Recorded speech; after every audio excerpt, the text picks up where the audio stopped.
Alright, so ngayon, Attorney Boom, total nandiyan ka na rin lang. Ano ba itong Anti-Terrorism Bill of 2020 unang-una? Alright. Well, kung matatandaan mo, DJ Rico, last episode natin na bigyan ng pagkakataon ng ating panig ng gobyerno. At sinasabi naman talaga nila, and I agree naman talaga, na kailangan natin ng isang batas na may ipin laban sa terorismo.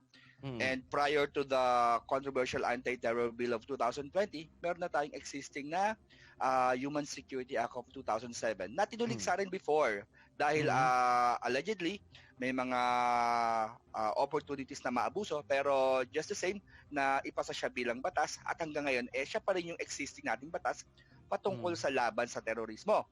Siguro gusto ko lang malaman ng mga kababayan natin na yung issue po sa anti-terrorism law ay issue po ng bawat Pilipino. Hindi ito issue ng mga abogado, hindi ito issue ng mga nag-aaral ng batas. Kasi ang coverage po ng Anti-Terrorism Bill of 2020 may involve you, may involve your family, may involve kung ano yung ginagawa mo. And isa nga sa mga naging controversial ng bill na to, DJ Rico, is yung expansion ng definition kung ano ba yung tinatawag na terorismo. Ano ba yung mga terrorist acts? Kasi nga sa Human Security Act of 2007, defined siya na pag ikaw ay nag-create ng extraordinary and widespread fear or panic, then maaari ka maging liable sa Human Security Act of 2007 at yun ay gawain ng mga terorista. However, dito sa Anti-Terrorism Bill of 2020, pinalawak siya and that covers yung mga inciting to terrorism, ano pa ba, planning, facilitating. So kasi ako talaga ang take ko rito, maganda na may batas tayo laban sa terorista at sa terorismo. However, yung mga acts punishable, kailangan defined. Kailangan ay parang na-narrow na yung definition para yung interpretation ng mga magpapatupad dito, hindi sila ma-confuse. Kasi nga, sinasabi nung panig ng gobyerno, inutil yung batas na Human Security Act of 2007. Di ba? Matatandaan mo. Well, it depends kasi Kasi once na napasa na ang isang batas, ang bola ipapasa na yan sa mga mag-i-implement ito, magpapatupad ito, yung mga kapulisan natin. At ang sinasabi lang naman ng marami... Attorney Boom, maputol muna kita sandali. Kasama natin din ngayon ang, kung hindi ako nagkakamali, ang ating National President ng Integrated Bar of the Philippines via phone patch. Attorney Boom, can you take it away? Well, yun, isang malaking karangalan po na i-introduce ko sa inyo ang ating guest for tonight. Ang ating pong guest po ay isang corporate and litigation lawyer po. Siya po ay naging presidente ng IBP Cagayan Chapter at chairperson po ng iba't ibang committees ng IBP National. Siya rin po ay miyembro ng ASEAN Law Association, Philippine Bar Association, and Vanguards of the Philippine Constitution. And siya po ay kasalukuyang National President ng Integrated Bar of the Philippines. Ang amin pong presidente, si Atty. Domingo Q. Cayosa. Good evening, Attorney Cayosa. Thank you for accepting our invitation. This is Jen Galvez, sir. This is you're live. You're being heard over the radio stations of Vanguard Radio Network from Tuguegarao all the way to Bohol po, sir. Sir, I know kagagaling nyo lang po sa extended board meeting na kayo po ang chair. Very controversial po kasi itong topic na itong Anti-Terrorism Bill of 2020. Gusto po sana naming makuha ang panig ng Integrated Bar of the Philippines. Sir, ano po ang take ninyo dito? Good evening yan at good evening sa mga nakikinig ng inyong programa. The position of the Integrated Bar of the Philippines is contained in our written statement na nailabas about more than 2 weeks ago. But basically dahil we are a professional group, non-political, we focus our inputs and comments on the bill dun sa constitutionality. Kasi meron tayong mga nakitang provision ng anti-terrorism bill that on its face, contrary sa mga malinaw na provision, the safeguards, the structure, and the guarantees of the Constitution. So basically, it is giving the power to the Anti-Terrorism Council, which is not a court, the power to issue warrants of arrest. Opo. Which is Tama. reserved in the Constitution sa mga pwes o sa mga korte. Tama po. Hindi naman korte ito. At Attorney Boom, bago mo i-segue yung question mo kay Attorney Cayosa, Sir, tamang-tama pong minention niyo yan. Gusto ko lang pong iparinig sa ating mga listeners and viewers sa Facebook. Ipaparinig ko lang po yung soundbite ni Congressman Biazon na isa po sa mga authors, co-authors ng bill na ito. But eventually, nag-withdraw din po siya, if I'm not mistaken, kasi medyo may apprehension po siya, may pag-agam-agam dun sa inclusion po ng Anti-Terrorism Council, tama po ba? At saka yung meron din pong minimension si retired Justice Carpio tungkol po sa pag-issue ng warrant of arrest or yung tama po ba, attorney? Tama ho, yun ang pinakamatingkad na Opo. constitutional conflict. I just want to play that, sir, if you don't mind, para ho sa kaalaman ng ating mga tagapakinig sa listeners ng Vanguard Radio Network. And one example of what I think was an amendment that we could do to refine the bill was on section 25 with regard to designation of terrorist individuals by the ATC. The controversy there is that people were saying that the ATC does not have the right or power to make determination of probable cause. But under the present anti-terrorism bill, the purpose is council to issue an order of arrest even if the person is just a suspect. The government officials don't have any evidence yet. They are still gathering evidence. In the words of the sponsor of the bill, Senator Locsin, hindi pa nangyayari yung krimen. The person has not yet committed a crime, but we will arrest him already. So this again violates the rule. A warrant of arrest can only be issued on probable cause. Attorney Boom. Alright. Well, good evening again, Sir, Attorney Cayosa. So isa nga sa mga pressing issues po na talagang tinutuligsa, hindi lamang po ng mga abogado, kung nakabasa po. Kasi po ang challenge is basahin talaga yung bill, tama po ba? Yung creation po ng Anti-Terrorism Council. Di po ba kasi sa batas, sa bill pong ito, binibigyan po ng malaking authority ang Anti-Terrorism Council na mag-determine ng probable cause. Ano po yung comment nyo dun sa mga sinasabi po na wala pong masyadong guidelines with regards sa probable cause na pwedeng pagbasihan ng Anti-Terrorism Council under this Anti-Terror Bill of 2020, Attorney? Well, yung observation na yan is very clear in the law. Na it just says that the Anti-Terrorism Council may designate suspected terrorists as terrorists. And because of that, it can request the Anti-Money Laundering Council or the Anti-Money Laundering Council by itself can already freeze the assets of these designated terrorists by the Anti-Terrorism Council. Walang safeguards, walang standards. And in constitutional law, the determination of probable cause for these purposes to deprive a person of life, liberty, or property must be done by a judge. Secondly, the Anti-Terrorism Council under Section 25 can do this by itself ex parte. So, number one, it is beyond its powers sana kasi hindi naman sa korte. Pangalawa, very general, there's no process.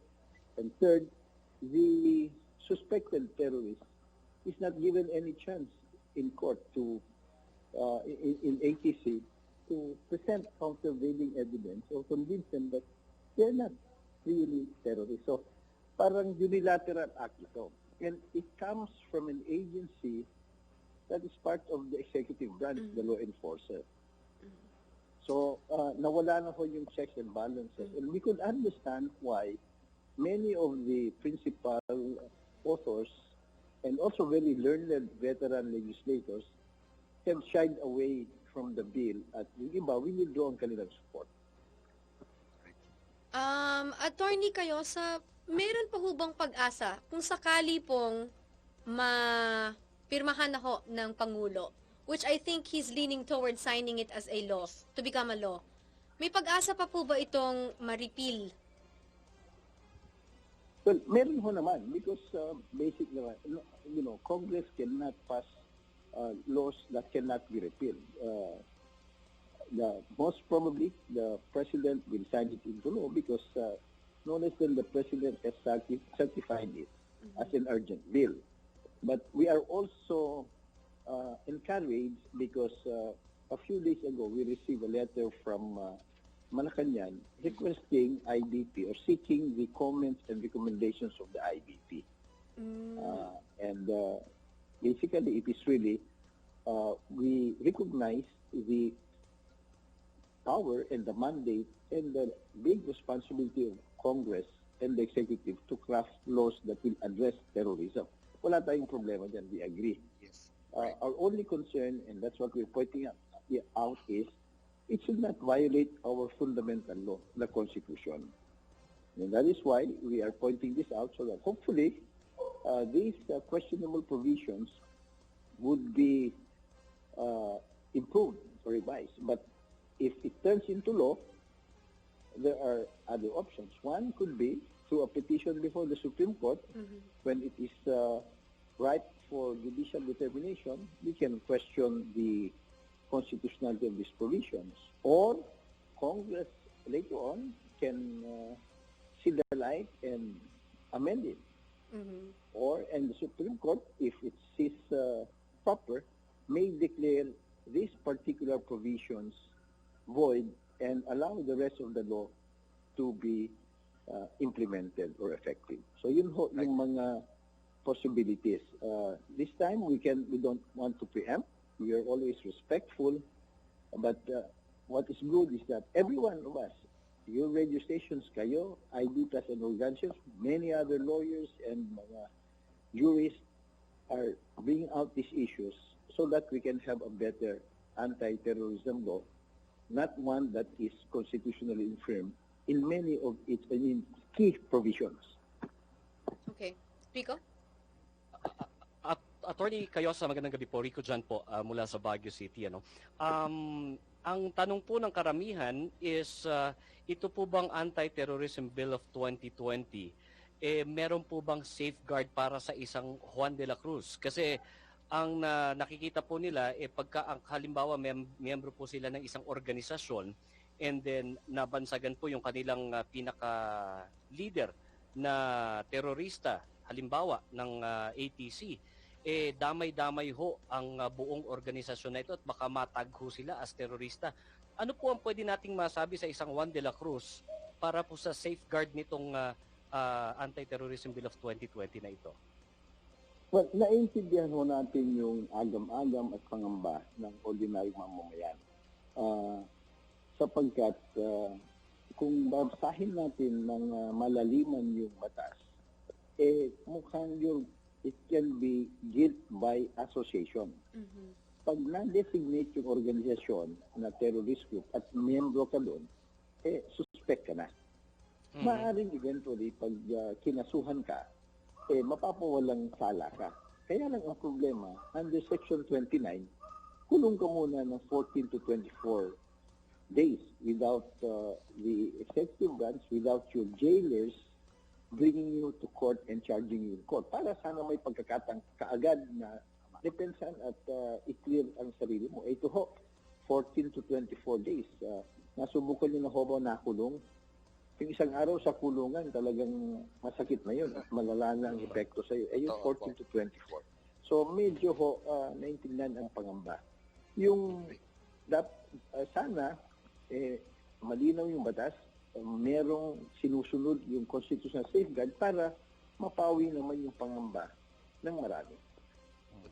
Well, Attorney Cayosa, bilang kayo po ang aming national president, di po ba? Worst come to worst, considering na nagpahayag na po ang ating gobyerno na they are leaning to sign and make this Anti-Terror Bill 2020 as a law. Meron na po bang preparasyon or may ano po ba yung commitment ng Integrated Bar of the Philippines just in case na maaprubahan po ito as batas?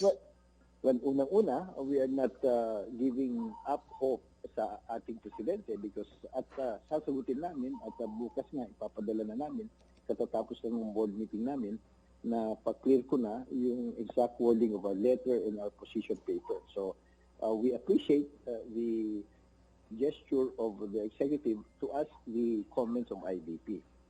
But of course, it is up to the president to decide. So we respect that. Sila naman ang binutukan nila, sila naman ang binigyan ng kapangyarihan at responsibilidad.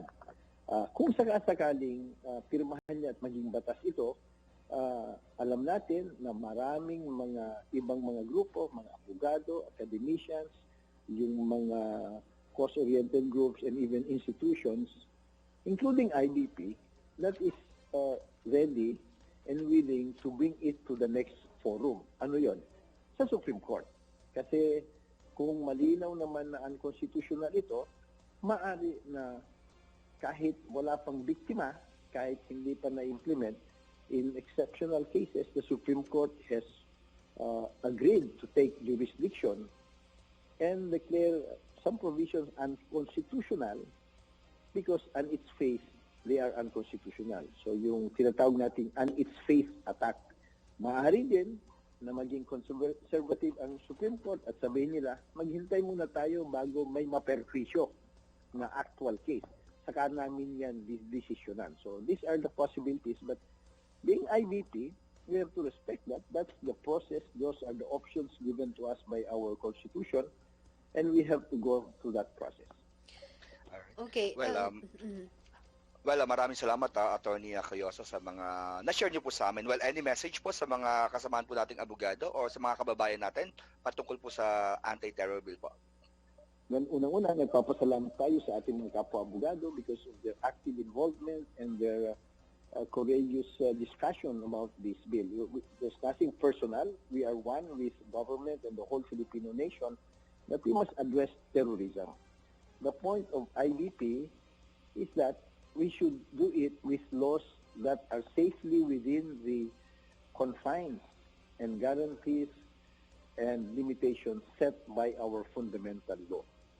It is not good to come up with laws that violate the Constitution because instead of helping in the war against terror, hihina ito at baka magamit pa ng mga may masasamang loob. So, we thank all of you, media and our colleagues and all sectors of society because this law will not only be applicable now in this administration.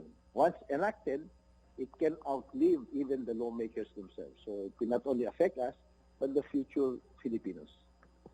Alright. Well, again, maraming salamat po sa inyong oras. And again, si Atty. Domingo Cayosa, National President ng Integrated Bar of the Philippines. All right. Maraming salamat, Attorney Boom, and thank you very much, Attorney Cayosa.